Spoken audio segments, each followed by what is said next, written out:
So you can't have a tape machine without regular good maintenance. It's 4th of July, so you're gonna hear a lot of fireworks right now. But 4th of July and you know, Southern California is like that. So you're gonna need alcohol. 99% is better, but if you can only get 91%, that is totally acceptable.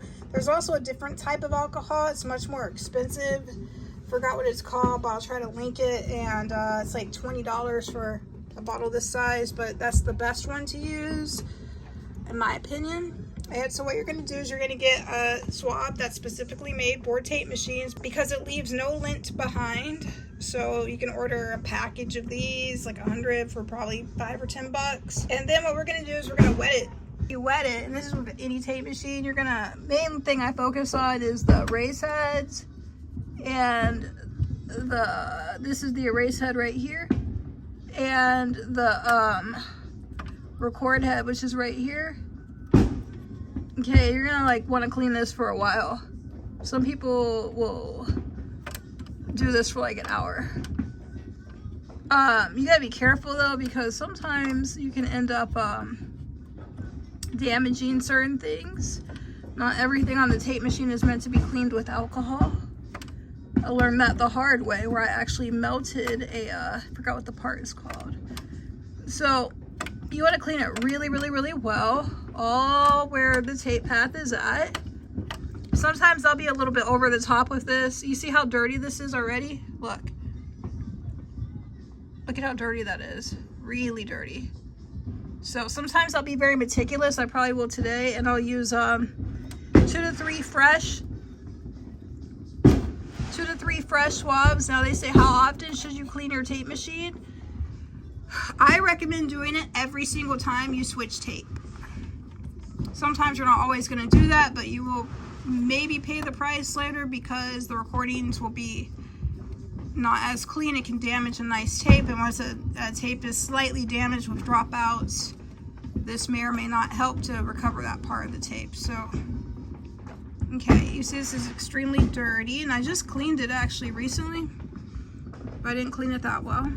So you're gonna clean the tape path really well. I'm gonna use a different swab, and this is a really important part.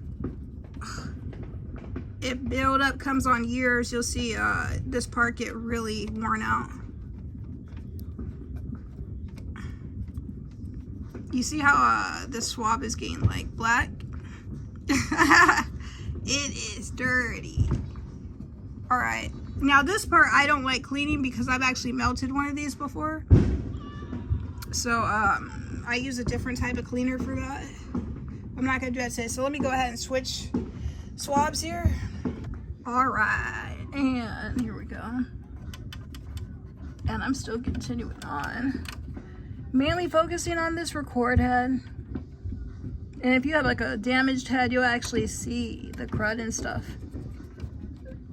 Really getting the record head, you know, let me see if I can zoom in. The record head, you know, those little bitty narrow grooves, each of those are tracks. So you can imagine that can be very sensitive. So I want to use a fresh tab for that. It's a little bit difficult doing this while I'm holding the phone. Okay, I'm gonna get over here again. I hope this is good. Like, honestly, like I said, some people are like OCD. I've heard about that, read about it, and they'll sit here and do this for like an hour. We're not, no. But I will sit here and do it for about 5 or 10 minutes. I used to, when I first got the tape machines, be like that until I started melting actual parts off and damaging paint, and then I decided to take it easy with that. So this is a little bit better than it was before. I think this is actually going to be fine. I really do. All right, so it's dusty and stuff. I'm not going to worry about that part. Now here we've got the most important part coming up next. This is the most important part as far as I'm concerned. I mean, they're both important parts, but all right. You've got the demagnetizer here. I'm using this one. This demagnetizer's probably from the I forgot what year, early 1980s. Yeah, look, made in Japan. either the early 1980s or the late 1970s, I believe. I can't remember anymore. But this is a super high quality demagnetizer, so I don't know if it's supposed to be noisy like this. I have 2 demagnetizers, but this is the best one. So I should not be doing this while I'm holding the phone, but I'm going to. You want to really get underneath. And this demagnetizes the tape pad to prevent dropouts. Whatever you do, do not ever, ever, ever touch the head. Don't touch the metal, but you want to get all as close to it as you possibly can without touching it. It is known that if you touch the head, you can immediately destroy the tape machine by damaging the head and by magnetizing it. So don't do that. So get as close to metal. Now, if you touch these metal parts, it's not going to really do anything. It's mainly the head. We looked at the head earlier.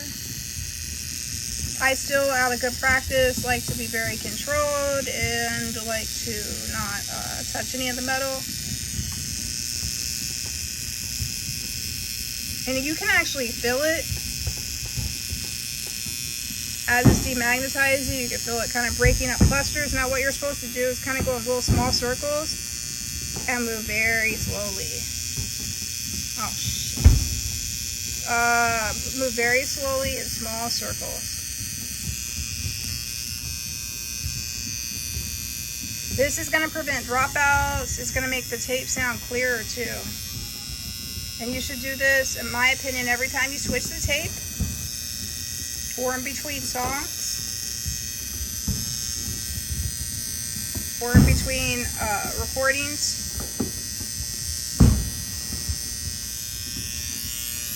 So let's look underneath the surface here. I'm going to be very careful when I do this. There might be a little bit of wobbliness. All right. I just did this recently within the last 2 weeks. How often should you do it? At least once a month. If you skip over this, you're gonna start noticing a decline in performance, the quality of the sound. This can really help the EQ, the highs to sound crisper, the low balance. It can tighten up the low end and the mid range end. Let me get this raise head. Okay. It'll give you clearer recordings and clearer playbacks. Now here's the head right here. Whatever you do, don't ever touch the head. Like get as close to it as you possibly can. Little bitty circles. Shouldn't take you more than 5 minutes to do this stuff. I can actually feel the magnetic pull right there, which is good. And sometimes you go in little small circles until you no longer really feel that magnetic pull. Nice and demagnetized.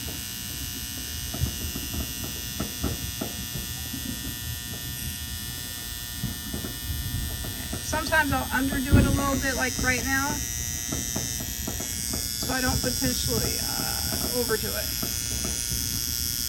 So,